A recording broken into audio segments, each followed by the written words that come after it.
and salutations, everybody, and welcome to Live at 5 on LinkedIn Live and also the Revitalise Networking YouTube channel.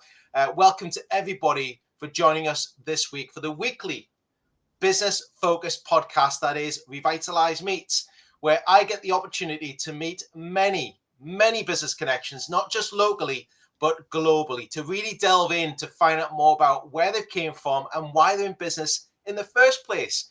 They're also going to be sharing some wonderful top tips from their industry, their segment, or just about business in general. This week, I've got the great pleasure to be with a gentleman who is a bit of an adventurer. He loves a bit of surfing. We'll get into that later on at some point. But he's been helping many people with looking at their retirement plans, looking at how they're looking at a healthy lifestyle. Can you please welcome with me this week, the one and only Mr. Dean Phillips of Macintosh LFS. Dean, how are you today? Good afternoon, good evening, Lee, and thank you for having me. I'm having a great day so far, and it's finishing off just absolutely tops. Brilliant. Please you said that. I've had about 16 cups of coffee, so I'm going to try and slow myself down ever so slightly on that one. But it's an absolute pleasure, Dean, for you to join me this afternoon on my live, LinkedIn Live every week. Can we start, first of all, you've got a real big background in what you've been doing and where you've came from. Would you mind sharing with everybody who's watching and listening to us today a bit about your business journey so far? Would that be okay? Absolutely. I think what I'll do is I'll sort of start right at the very beginning, which is back in 1994. I joined JP Morgan in South Africa as an apprentice trader on the stock exchange floor, which was still an open outcry floor. It wasn't digital in those days. And 17 odd years in stockbroking as a trader, worked my way up to a senior level at JP Morgan and one or two other big global banks. But I think the biggest thing that I learned from those days was customer service was imperative. You know, in those days, if you didn't deliver, you were basically put on a 3-month holiday where you just didn't get any business from that client, whoever you might have umbraged. So customer service became really big in that sort of realm of my life. Slightly after that, I sort of moved. In 2011, I decided that industry was getting really hectic, really tough, and just long hours, like really long hours. So I decided I'm going to move into financial management. I was approached by quite a big company in South Africa called Liberty Life. They said to me, listen, you've got a very wide knowledge of investing, etc., but we'll teach you the rest about personal wealth management. So I joined them. I was with them for about a year or so. And shortly after, about a year, and then I decided to move on to a bigger company, and which I felt was a better company, called Discovery. Now, Discovery is a very big financial institution, not only in South Africa, but globally, because they have a product called Vitality, which they market in a global perspective. I think they're probably in something like, I don't know, I'm guessing, but it's 30 odd countries the Vitality model is represented, and it's owned and designed in South Africa. So yeah, I went back to college. I went back to varsity at the ripe age of, I think, 42 or 43. I went back to university. I did a postgrad in wealth management. Joined the Financial Planning Institute, became a certified financial planner with Discovery for 12 years. Then I decided to move to Scotland, sunny Scotland. And sunny Scotland, sunny, seriously? Well, if you saw my Facebook pics from the weekend, it was definitely sunny and it was hot as hell. It was lovely. But yeah, it was a good move. We came up here. I joined some people from the Macintosh group who are all ex-Discovery, Vitality people, and a great bunch of guys and girls. And we just got together and we're forging ahead. I represent sort of Macintosh Legal and Financial Services up here in Scotland. And yeah, just forging ahead, looking at growing my business. My philosophy is you're only as good as your last interaction with any client. So, I try to make that meaningful because literally your last words are the ones that are remembered. Yeah. Making a first impression, a lasting impression with the connections that you make. I think that's so true, Dee. It's interesting when you say about being 42 years of age and going into post-graduation or post-grad. I bet that was a bit of a change of culture and a bit of adaptation that you had to go through. Absolutely. I mean, after what at that point in time was probably 22 odd years of not having to learn, suddenly had to get this brain into overdrive. So yeah, another quick 4 years, and yeah, it took me 4 years to finish my postgrad, but I did it and I passed, which is great. Well done. But it was definitely a learning curve of trying to get that brain to engage again. Yeah, it's interesting to hear that, because I think a lot of people put themselves in that uncomfortable position to try and sort of extend themselves even better or broaden their knowledge and their horizons, and especially where you're looking to go into a different sort of field, Yep, with that track absolutely. record that you've got. And one thing I always like to find out really is, that was probably one of your challenges that you had, but was that your biggest challenge that you had, and like, especially recently or over the years? We've had I many. would say I would say that was, I mean, that was quite a big challenge, but probably my most recent big challenge would have been moving to the UK, specifically in Scotland. The cultures here are very different. Some of the products and the integration of products and the compliance behind those products is quite different in the UK as it was in South Africa. So getting my head around that, and then basically just meeting people, getting out there and meeting people. When my wife and I got here, we knew nobody, literally no one. So the only way to get out there and to meet people is to somehow get involved in sports, which I did, and networking, which I did. And yeah, Revitalise has been a great player and contributor to the growth of my business in the last 2 years. Brilliant. And from that sort of, I mean, it is a cultural change. I mean, I know myself, being an adopted Scotsman myself, really come from the Geordie land across to Scotland and over the border. And it is a bit of a change of culture, and especially where you come from yourself as well. But, when you look at it, what's been your biggest or greatest achievement, would you say, in the last sort of, even the last year, if you want to say it, Dean? Well, I would definitely say learning. And I wouldn't know if I could class that as an achievement, but one thing I have learned is never stop learning. And that's going back to when I went back and did my postgrad. I'd sort of sat on my laurels, if you want to call it that, and rest on my laurels, and just I'd taken things for granted. And then suddenly I had to reinvent myself at 42. And I realized then, and I still realize it now, that learning is something you need to never stop doing. Never. Always trying to upskill yourself and understand more and better, I think is a great value add. So that would have been my greatest achievement, is actually just getting my head out of the sand and actually getting on with it and learning and staying current. Well, I applaud you really, Dean, because it takes some skill to sort of like adapt and change to the area, reinvent yourself from some way, shape, or form at 42 years old, and Yeah. also keep your focus on the objective that you want to achieve as well, which is so important as well. So, well done. I applaud you, my friend. Thank you very much. We've done a lot lately, especially as we're working in a hybrid world now, working online and in person. How have you adapted your business to really accommodate working online and in person? Have you changed much? Well, it's actually interesting that you ask that specific question. Back in South Africa, back before the previous days of COVID, I had a paraplanner who used to work for me, and she was able to do a lot of my cold calling and setting up my diary, and she really looked after me really well. And it took a lot of the hard work, I would call it, off my plate, which was fantastic. Then obviously the pandemic kicked in, and we moved to Scotland, and things have changed quite drastically. So first of all, learning to do online, to be virtual, to have a virtual presence has become a very, very important part of my business process.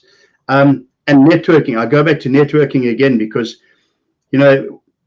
for me, it's been an absolute game changer. It really has. I mean, it's. I suppose you take it for granted when you grow up and you live and you work in a place that's been your backbone your whole life. But when it hasn't, you realize the power of networking.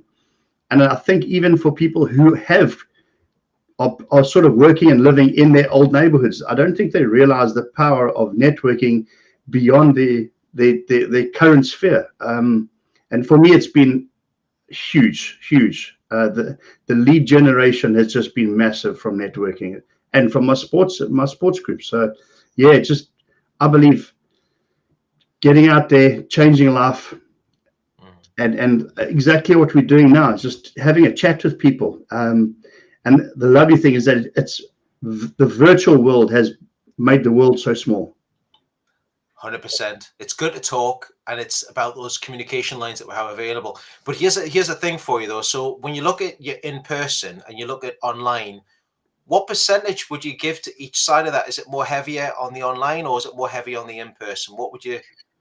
Lee, I'm a kind of guy that when I meet clients for the first time, I like to meet them face to face. I'm the kind of guy that I'd like you to get a feel of me, and I'd like to get a feel of you, which is something I believe I can't get online. But once we've made that connection, it's like talking to a family friend across the sea. You've already made that wire cross. You've already got that strong bond, which is what I try and achieve up front. Then virtual is a game changer. I mean, virtual, the ability to do business very quickly without any issues. I love it. Yeah, I think it's open. I say this quite regularly to every guest that I get come along. It's opened up the boundaries even further that we didn't Absolutely. have before. And I think it's my opinion, as always. I think it sits in with every business that should have a virtual model there now between online and in person. It should be in everybody's business. Yes, absolutely. Absolutely. It's just, I think, as you said, it opens doors, it opens opportunities. Yeah, I think it's big on that side. And if anyone's watching or listening to us, especially on LinkedIn or YouTube, please feel free on LinkedIn to drop any comments in that we do see in the chat area. So please put your comments in the chat area if you've got anything you want to respond to sort of Dean that he's mentioned in his sort of answers and his interview here today as well. And I'm just going to drop into the chat area as well as we go forward. I'm just dropping actual Dean's digital business card. We're talking about online and digital. I've just dropped his online digital business card into the chat area there for you as well. You'll find it on YouTube, and then later on I'll drop it into the LinkedIn comments feed as well. And then watch this space, and I'll be sharing Dean's website as well going forward. We talk about business, Dean, and we've had many conversations over a cuppa, online, many things that we've done over the past sort of many months. You readapted, you reinvented yourself, but what would be your golden top 3 tips to people who are watching and listening today? What would you share with them about if they're looking to start their business or they're establishing business? What would be your business top 3 tips to them? I think one of the first things I sort of learned, Lee, when I got into this business, purely because it was in those days, it was definitely a cold calling kind of atmosphere. The top tip I ever got was never give up.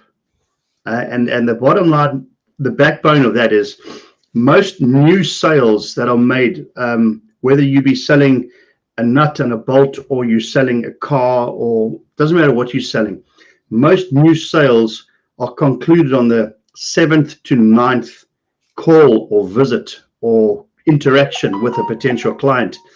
Whereas most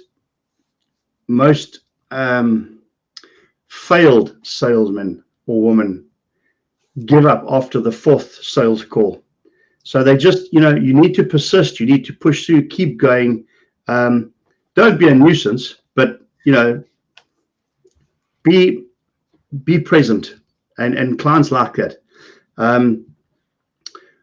As I said earlier, upskilling yourself. I mean, the one thing I've realized, and especially in the last 4 or 5 years since the pandemic, is to upskill yourself. Don't presume you know everything. This world is evolving at an incredible pace, and just stay current. Stay current with trends, whether it be marketing, trends in the business model that you're actually in. What are people looking for? What are they wanting? Market demographics changes as through different generations. Stay up to speed with that, and with things like AR. That kind of information is so readily available. So staying current and upskilling yourself is massive.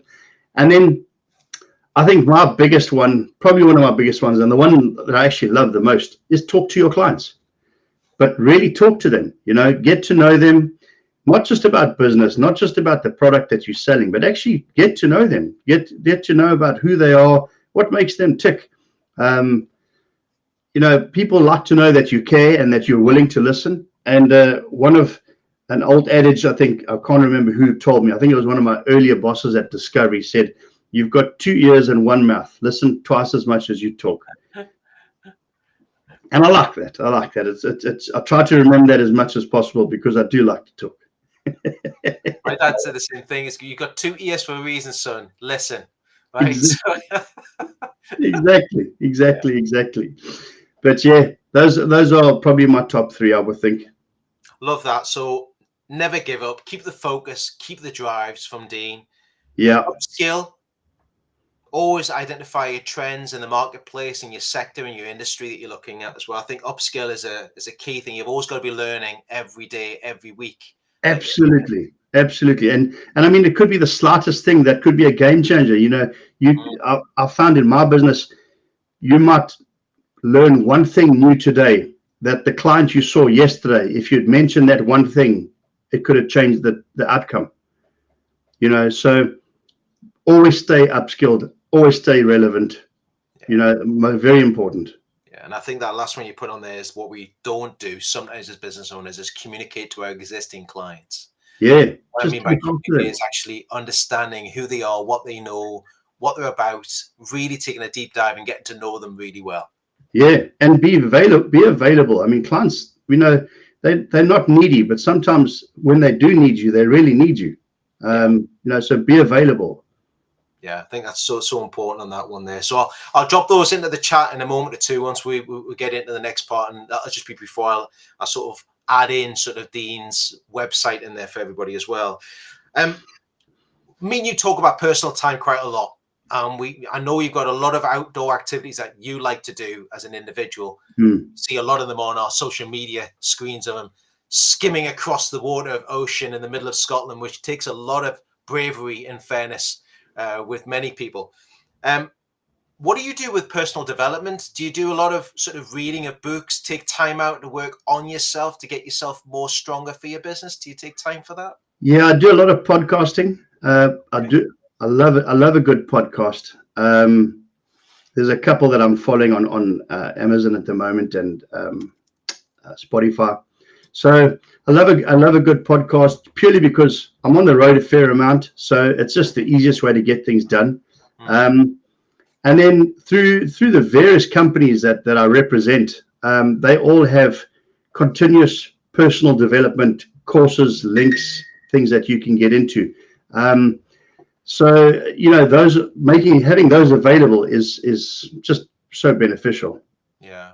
What would be your podcast recommendation? So how often do you listen to a podcast? Is it once a week, or is it once a day, or is it one? Probably once every day or so. Let me just see if I can find. What's your podcast to listen to? The Mind Diary of a CEO is one. The Mindset Mentor. I've heard you say that before, actually. Mindset Mentor. Yeah. So why would you recommend that the most for Mindset Mentor? What have you taken from that as a personal development? I've just got a lot of good value out of it. Just how to stay focused. Just how to stay focused. How to be current. Also, don't sweat the small stuff. Sometimes you need to just let some things go, and also how to structure your day. When it comes to are things important? Are they what box do they go into? Are they important or are they urgent? That kind of thing. How to structure your day, and I've learned a lot from the different podcasts that come across that. And do you read any books, or is it just podcasts you listen to as well? Mainly podcasts, Lee. When I read a book, I like to get lost in a book into a good story. Yeah. That's my brain drain. I think there's so many people out there at the minute that either listen to a book or they read a book. But if they're reading the book, they take the time out and they delve into it. So it's usually not a business book. It's normally something that it's a non-fiction, or it's a storybook or something that they can lose themselves into from there. Yes. Definitely. Oh, that's so good. Thanks for sharing that. I've just dropped that in the chat area of Dean's podcast recommendations, Diary of CEO and Mindset Mentor, which are two great little podcasts to listen into as well. Of course, this one that's on weekly, or it's on the YouTube channel. Well, of course. Moving swiftly on for you, though, we've talked a lot about your business at the beginning. What is the next steps for you, Dean? What's around the corner? And where do you see your business in about the next 12 months? Lee, you know what? I'm obviously, like any business, looking to grow my customer base, my client base. But ultimately, what I would like to see probably 12 months to 18 months from now is get to the point where my personal capacity is maxed out and I need to get an assistant or possibly an apprentice to come in with me, a young paraplanner kind of person, someone who's looking to get into the industry and willing to assist me to alleviate my workload. But ideally, I'd like to grow my office bit by bit so that Macintosh LFS in Scotland becomes a bit of a force to be reckoned with. Mm-hmm. I think my grand dream is to be an insurance broker of choice, just being recognized for great customer service and excellence in product offering. Yeah. And is that just going to be around Scotland itself, or are you trying to get further afield, would you say? I am UK wide, but obviously Scotland is my passion because I live here. It's easier for me to get face-to-face time with people. But I am available. I do have clients down in London and down in Bristol as well. Oh, wow. So, yeah, I am quite spread out all over the UK already. And you do mostly the sort of further afield clients across the UK and this and the other. Are they mostly, we talked about being online. Do you communicate a lot of them with online, or do you go out and travel with them? Absolutely. Most of it's online. And if I happen to get down to London, I'll sort of try and queue up just a coffee break with them, just to, just that personal touch, not so much about business, but just, hi, how are you doing? What I said earlier, just lending an ear. And just to let them know that you're still relevant and you're still in their life and you're not just a one-hit wonder who sold them a product and disappeared into the ether. Yeah. And there's a question I want to ask you. We've digressed here slightly as well, but I wanted to find out, why would you recommend Vitality? Because I know I'm part of it myself, but again, Vitality plays a major part in Macintosh LFS for you. Yeah. Great ambassador for Vitality, but what have been the benefits for you and the clients that you've dealt with and got on board with that? Well, Lee, I was a member. I've been a member of the Vitality platform through Discovery since 1996 when I joined JP Morgan, or just after I joined JP Morgan. So I've been a client of theirs and I understand how the model works. Then I got the opportunity to go and work for the company as a certified financial planner. And what I love about Vitality is how they encourage people just to change their mindset, change activities, just change certain habits little bit by little bit, and actually give you tangible, real rewards for doing it. But sometimes the rewards you get are not the ones you see up front, but the ones that unpack themselves over a couple of years. And I just love the fact that they're making a difference.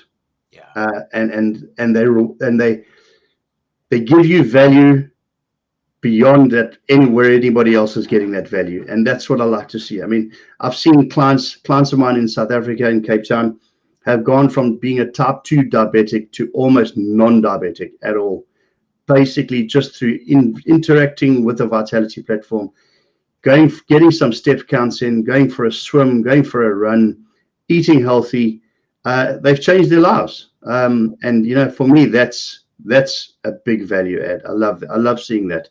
Yeah, it's life changing. I think they give you so much benefit from that, and if you use them the right way, you get more back from it as well. And I think that's really absolutely important. That's what it's all about. And the value add is it's an absolute no-brainer. Yeah, perfect. Thanks for sharing that. I was just curious. I wanted to add that into the. Thank you. Yeah. Just going to drop in there for everybody as well. We've got Dean's websites in there as well as Macintosh lfs.co.uk. I've just dropped that into the chat area. You'll find it on the YouTube channel. It's actually added in the comments below there if you see it. One thing I like to wrap these calls up with, especially over the next couple of minutes, is really taking a deeper dive in understanding who is a great business introduction for you. So anybody watching or listening to this little podcast, little chat, Who's a good business introduction for you, Dean? Who are you looking for your business? Lee, personally, I think, you know what, I'm happy to chat to everybody, but my big ask would be sort of HR managers, whether they be in corporate environment or independent HR consultants, accountants, and on the back of accountants, CFOs and CEOs would be a great ask as well, and generally business owners. My big drive is to make a difference in people's lives, and if I can make a difference in your staff's life as well, and somehow add value to your business through less staff redundancy or less staff absenteeism because they've engaged in a healthy lifestyle, then I'm adding value to the staff and I'm adding value to the business. So literally HR managers who have their finger on the pulse and can sort of direct me to speak to those people who are actually making the decisions at a corporate level and are looking to change their businesses lifestyle, just add value to their clients, to their staff at least. Yeah, and what I've put in there as well, it's a UK coverage as well for us all as well. Absolutely. Yeah. It's goal in itself.